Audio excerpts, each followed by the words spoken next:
À la une ce soir, le Tour de Martinique en Yole-Ronde, dernière étape remportée par GFA Cottrell. Rosette Orange repart avec le maillot rouge et remporte ce 33e Tour des Yoles avec 49 minutes sur UFR Chamflore. L'ambiance à l'arrivée aux côtés des supporters présents en nombre à Fort-de-France pour acclamer une dernière fois l'ensemble des équipages. Les images dès le début de ce journal. Un espace accessible aux personnes en situation de handicap et à mobilité réduite aménagé à Fort-de-France. Pour l'arrivée du Tour des Yoles, ils étaient 200 à profiter de ce dispositif. Et puis nous reviendrons sur le périple de 37 enfants mineurs partis en voyage organisé aux États-Unis. L'ensemble des mineurs est rentré hier soir avec 6 jours de retard pour les parents. C'est le soulagement. Voilà pour les titres. Bonsoir à tous. Établissement Rosette Orange inscrit son nom au palmarès de ce 33e Tour de Martinique en Yole-Ronde. Regardez, remportant ainsi le titre avec 49 minutes d'avance sur UFR Chamflore. 3e au classement général, c'est Zapeti Lapalooza. La dernière étape, je vous le disais en titre, a été gagnée par GFA Cottrell. Nous reviendrons sur cette victoire avec le président de l'association L'Arme Fatale, Alex Rosette, qui nous rejoindra dans ce journal. Et évidemment, cette arrivée à Fort-de-France a été marquée par une chaude ambiance. Les supporters ont encouragé pour une dernière fois leur équipage préféré. Les images et quelques réactions recueillies par Michel François.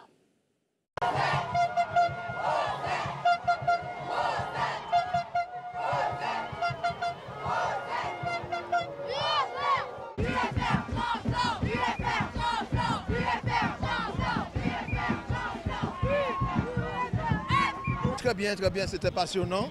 Mais les Yoles ont joué de malchance, les autres Yoles. Et Rosette, heureusement, bravo Rosette. Assez bien. Pour une première fois, j'ai beaucoup aimé. Merci à Rosette qui vient d'arriver sûrement avec les 2 drapeaux. Ça nous fait plaisir de voir cette belle ambiance.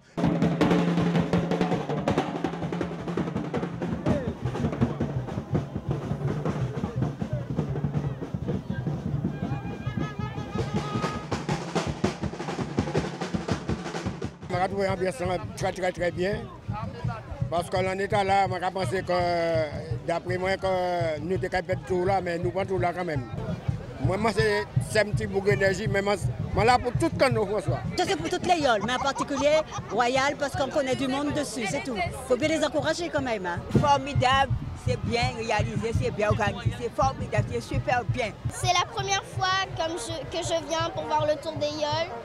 Avec ma mère et moi, on est en vacances. On est venus pour passer. On est de la Guyane en fait.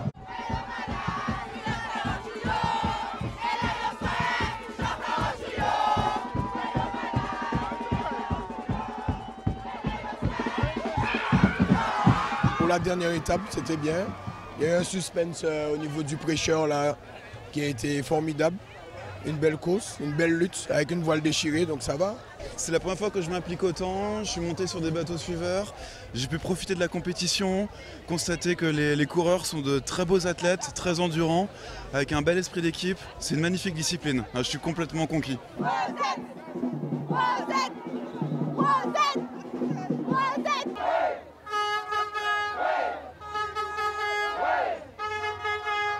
Allez Rosette, la team Rosette, ok, bec, bien propre. Et les victoires, c'est normal chez nous, c'est normal, c'est comme Paris, c'est magique, ouais. Normal, donc on va s'amuser.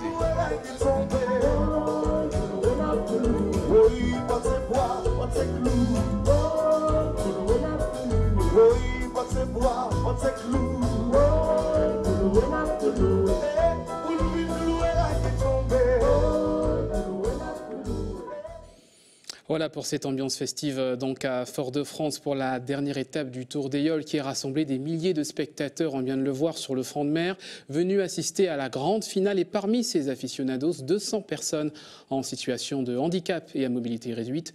Un espace aménagé leur était dédié. On voit cela avec Louis Sabas.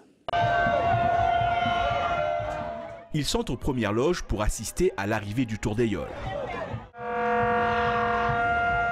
Des personnes en situation de handicap ou à mobilité réduite, ravis de participer à cette grande fête et d'au plus près soutenir leurs équipes. J'aime le Tour des Yoles parce que mon équipe c'est UFR. UFR est devant et puis contre la surprise. Alors ils ont presque ensemble là. La course de cette fête c'est cool hein.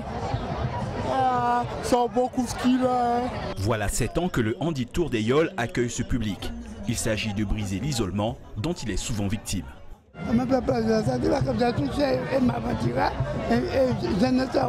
Le fait de participer au Tour des Yoles et Carnaval, ça m'épanouit, ça me fait faire du changement. Ça m'occupe, ouais. On n'est pas toujours enfermés.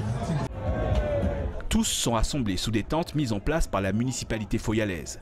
200 membres d'associations ou d'établissements de soins et leurs accompagnants dans un espace sécurisé et réservé aux personnes en situation de handicap. Le type de poste d'observation, loin de la foule, que recherche Robert. Il y a des moments, il y a des gens qui ne comprennent pas, mais ils ont censé envie de voir plus près. Hein. Ils ne se rendent même pas compte que tu es sur le fauteuil. C'est jusqu'à ça, ils bougent et puis à ce que le fauteuil, il monte sur leurs pieds. Et j'aime pas ça. Voilà, c'est ça. Le Handi Tour des Yoles, c'est aussi l'occasion de découvrir des pratiques sportives adaptées. Tir à l'arc, boxia ou plus d'actualité, les sports nautiques. L'activité handi voile que nous pratiquons au centre nautique de Montcabri, et c'est une activité qui se développe parce que la voile est possible quand on est en situation de handicap, surtout à mobilité réduite. Donc nous avons un centre nautique qui est aménagé avec un ponton accessible. Toute la sécurité est mise en place, toute l'accessibilité est mise en place pour permettre aux jeunes et aux moins jeunes de venir découvrir cette activité. Plus que du divertissement, cette manifestation a pour but de leur donner plus de visibilité et de leur permettre de participer à la vie de la cité. Ils se sentent aujourd'hui, comme vous et moi, citoyens à part entière de cette ville capitale et ils sont dans l'événement. Et je peux vous dire que pour eux, c'est un moment de joie, de bonheur, de félicité. Et puis ils se sentent citoyens de leur ville. Carnaval, Téléthon, Tour des Yoles, l'objectif de la municipalité foyalaise est de permettre à toute personne âgée isolée ou en situation de handicap de se déplacer sans risque dans la ville capitale, d'ici à 2024. Mais pour l'heure, tous gardent en mémoire ce moment passé à l'arrivée du Tour des Yoles. Tour des Yoles toujours, et après le tour vu depuis la terre hier, le tour suivi depuis la mer aujourd'hui. Et en famille, José Le Chartier a pu embarquer sur un bateau suiveur. Regardez.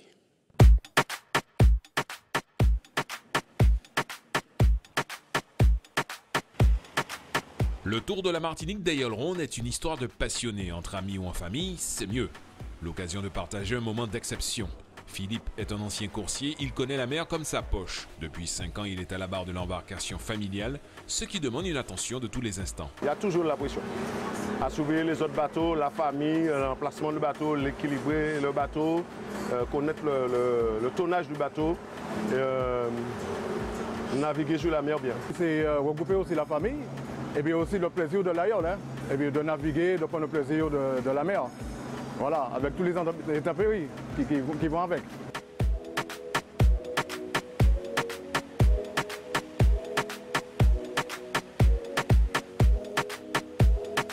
Les intempéries n'effraient pas Aurélie, elle vit dans l'Hexagone et il est hors de question de manquer un tour. Je m'occupe essentiellement de tout ce qui est nourriture.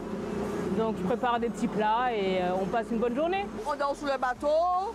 Bon, il y a certaines fois qu'on voulait dormir, on a les tentes, hein. On voulait dormir à quai, mais il y a le temps ne nous a pas permis. Alors, on a fait avec les moyens du bord, on a dormi sur le bateau, c'est tout serré, puis voilà. Les enfants ne sont pas oubliés, à l'avant du bateau ou à l'arrière, eux aussi profitent du spectacle. J'aime bien la vue, j'aime bien l'air marin, j'aime tout. C'est mieux qu'à terre, parce qu'à terre, voilà, tu es à la radio, tu vois pas tout ce que ça fait, c'est que tu es à l'arrivée. Contrairement aux catamarans éloignés de la course par mesure de sécurité, ils ont leur petite astuce pour suivre le tour au plus près et faire quelques pronostics. Vu le positionnement des Yoles, bon, aujourd'hui je pense que ça va se jouer encore avec Zabeti et UFR. Donc UFR, et je pense qu'à la rigueur, il y aura peut-être une Yole qui va quand même se démarquer, peut-être EDF. En général, bon, je suis Robertin, bon, je suis pour le UFR, mais en gros je suis pour toute la Martinique. Toutes les Yoles qui sont là, je les aime. Raté. Zabeti Lapalooza et UFR Champflore ont connu quelques revers. C'est encore Rosette Orange qui s'illustre sur cette 6e étape.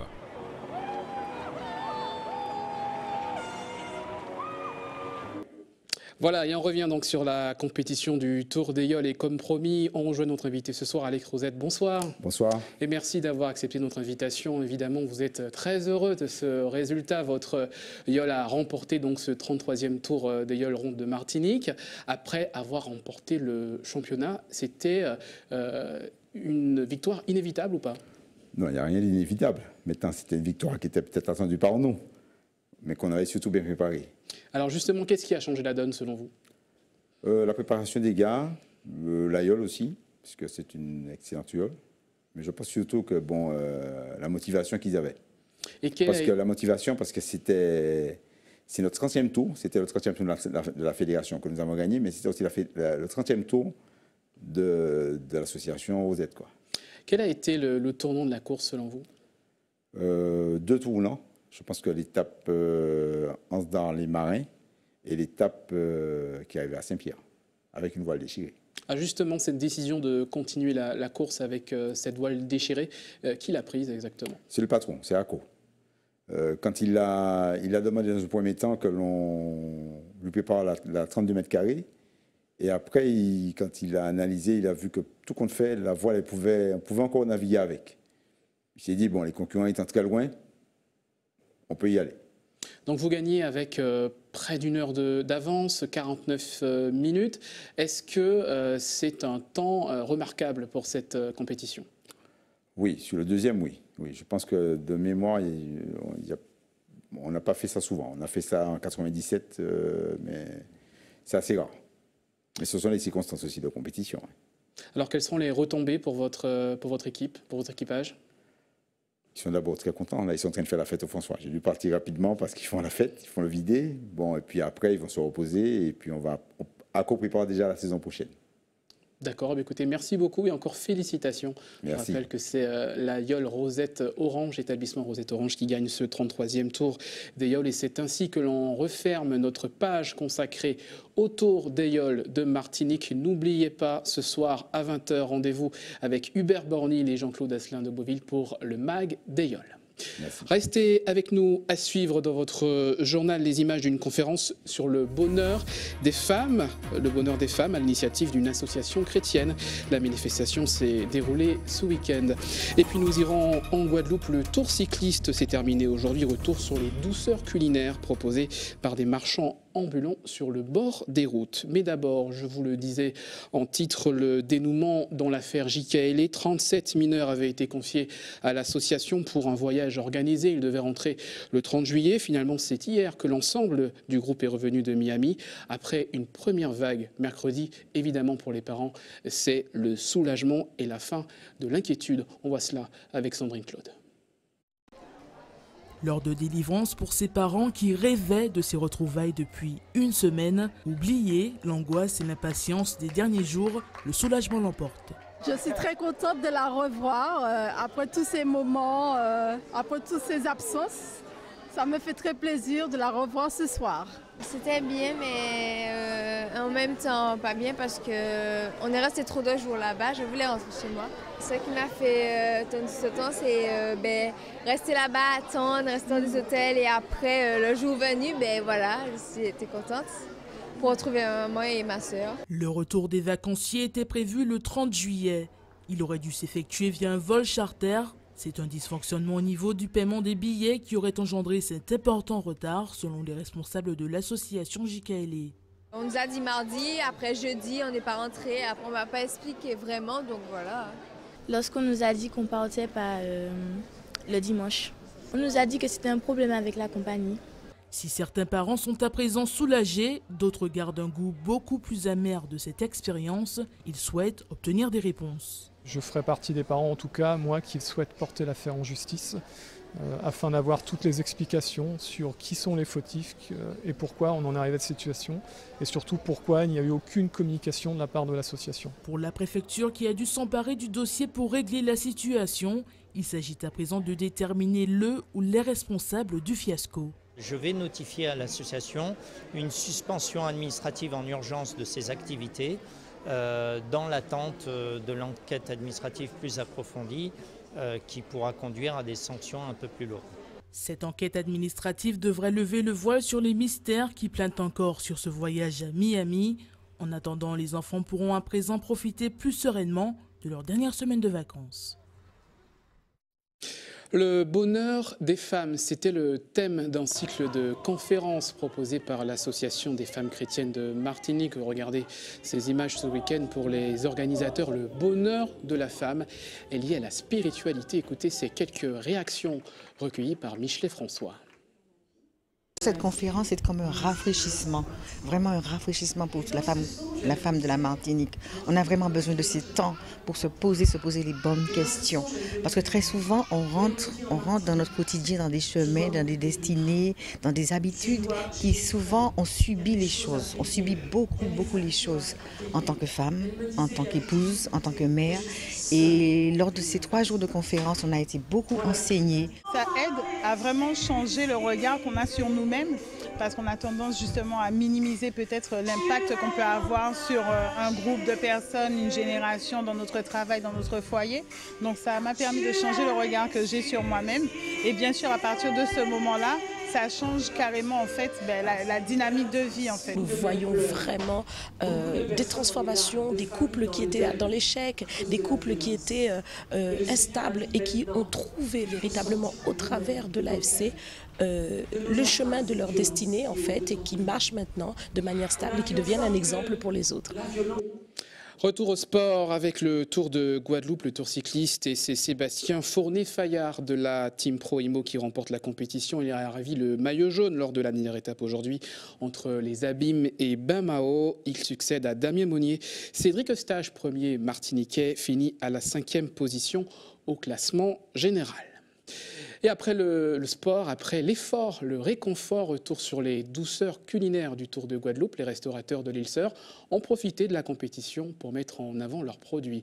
Le reportage de Karine Diama. Pour l'étape saint-anaise, ce restaurateur n'a rien changé à ses habitudes, enfin presque. On a proposé un produit qui pour moi est un produit symbolique, parce que on a proposé un colombo de raie par rapport à la couleur du colombo qui est jaune, voilà. C'est ce qu'on a proposé aujourd'hui de différent qu'on ne proposait pas auparavant sur la carte. Dès qu'il y a une activité qui se passe autour de la plage ou dans Sainte-Anne, il y a toujours une retombée positive pour nos commerçants. Donc l'arrivée du tour aujourd'hui pour nous ne peut être que bénéfique. Donc voilà. Un menu spécial et la même envie, satisfaire ses clients du jour. Là pour le moment pas encore de réservation, mais en principe ça ne saurait tarder, il est encore tôt pour déjeuner, donc on pense que d'ici 1 heure, là le rush va commencer à arriver et puis voilà. Un peu plus loin, c'est l'occasion pour certains marchands ambulants de booster leur chiffre d'affaires. C'est la première fois que Guylaine s'installe en zone d'arrivée de course. D'habitude, on suit les tours avec la glacière, une glacière, on met de la voiture, on vend des boissons. Mais cette année, comme on a la roulotte, on est décidé de venir avec la roulotte. Pour pouvoir participer et suivre le tour en même temps et faire un petit peu les choses, quoi. De grands espoirs de rentabilité basés sur des produits de restauration rapide très appréciés. Alors, bokite, crêpes à goulou, sandwich. Et c'est tout.